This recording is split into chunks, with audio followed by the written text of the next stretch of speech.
Malungkot na balita.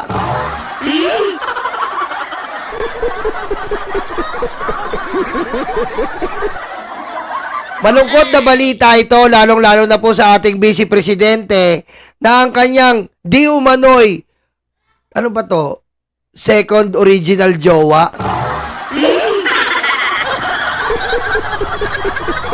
Second to, no? Ito ang, ano kasi ito eh, AC/DC, no?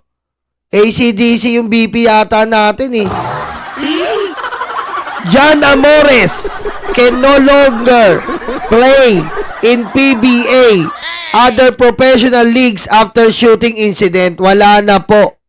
Ban na sa PBA ang original kalaguyo di umano ni Sara Duterte. Dahil nga po nasangkot ito sa sila magkapatid, ang hobby pala, manang-mana kay Sara, violence.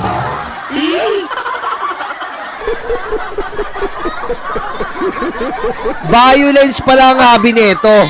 Kumbaga, violente rin. Manang-mana kay Sara.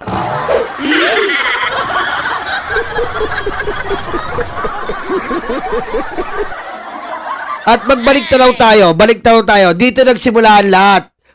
Parang sa DepEd, dito po nagsimula ang lahat. Parang DepEd din, 'di ba? Merong ganyan, white envelope din. Dito rin nagsimula. Mahilig talaga si BP sa white envelope.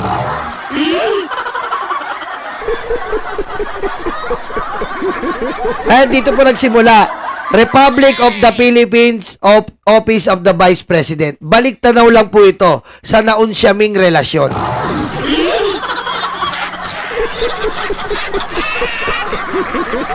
At pinadala po ng Office of the Vice President dito, Mr. John Anthony Amores.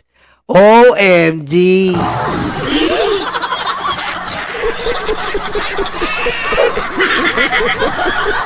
Huwag ka mag-alala. Kahit wala ka na sa PBA, nandiyan naman si Sara para sa'yo, ang Office of the Vice President. Antay ka lang ng white envelope.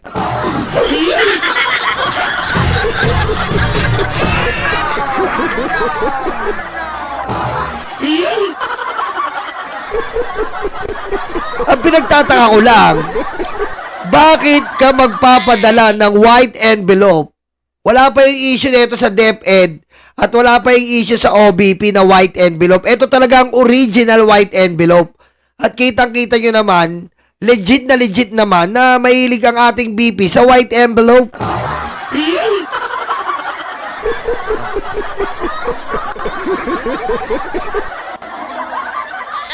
May lang ka, tsaka bilang ko.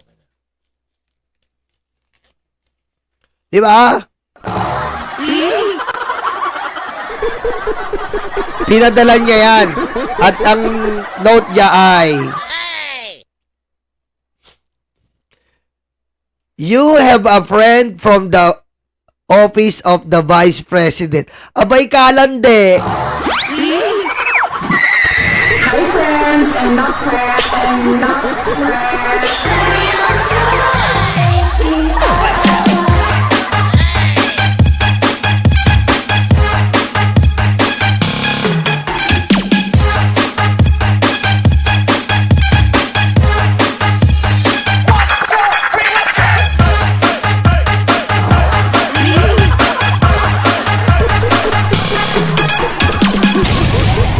Ang landi-landi naman ng Bepe. Abay kalandi-landi naman ng Bepe na yan. You have a friend in me. Abay kalandi-landi naman.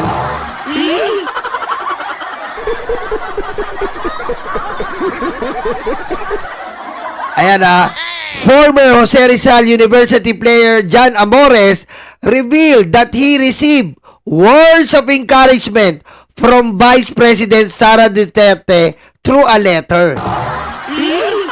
Words of encouragement, baka may nakapalaman doon Ayan Oh my God. Ano kaya yung gano'n, no? Ano yun, no? Ano kaweteng...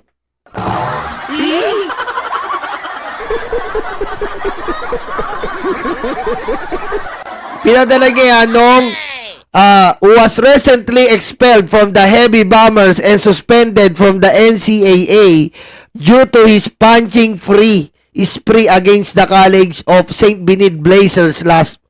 Ito nga po yung suntukan naman to si Jan Amores. Alam mo, feeling ko, mga gusto ni Sara, mga violente rin no? No, mga gusto ni Sara, mga violente rin. Parang siya violente, tas violente rin. Wild na wild.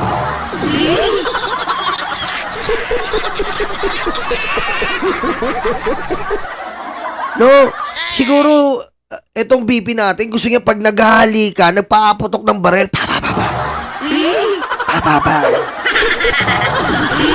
Ganun siguro ka wild to, no? Sadista, no, Chi? No? No, tas pag bago kayo magyakap, magpapaluan muna kayo ng latiko. Pak!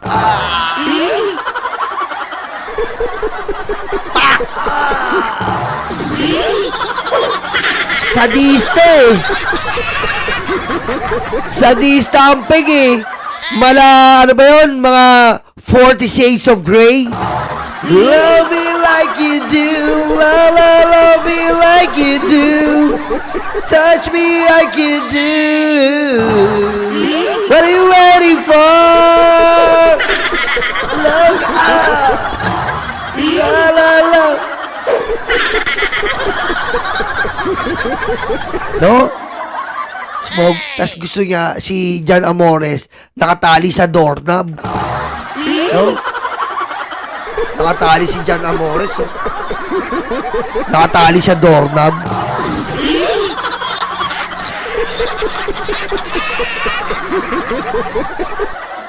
Di ba? Wala 50 Shades of Grey ang gusto ng mga labanatan ni Sara Duterte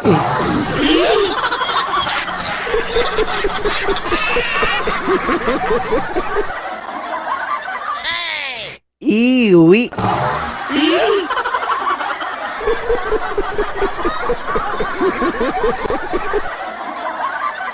Kadiri, no?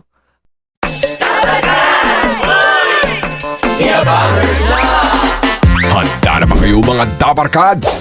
Eto na sila, The Bangers, sa pangunguna ni Tamski. Kamusta mga kababayan ko? Dapat lang malaman nyo, andito si Tamski, ang abang lingkod nyo na magbibigay at maghatid ng mga balitang solido at talagang para sa Pilipino. Hindi rin magpapahuli si Nyolo. Kamusta mga karayuma, Nyolo Bontit at your service. At siyempre, ang muse ng grupo, si Tita Missy. What's up mga libag? Naghilod na ba kayo?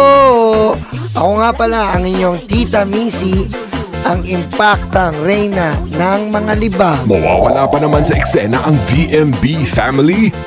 Kaya mga kalibag, tutok na. The Bangers.